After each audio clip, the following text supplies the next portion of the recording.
حضرت مفتی محمد حسن صاحب رحمۃ اللہ علیہ ان کی خدمت میں ایک بزرگ اپنے بیٹے کو لے کر آئے، عرض کی کہ حضرت ان کو نماز کی تلقین کریں، نماز کی تلقین کریں۔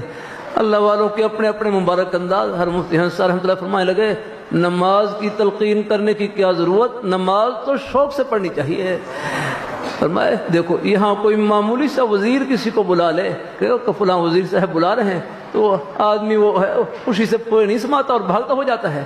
فرمائے نماز میں تو دو جہاں کے بادشاہ اپنے دربار میں بلا رہے ہیں، اپنے گھر میں بلا رہے ہیں، یہاں تو اڑ کر جانا چاہیے۔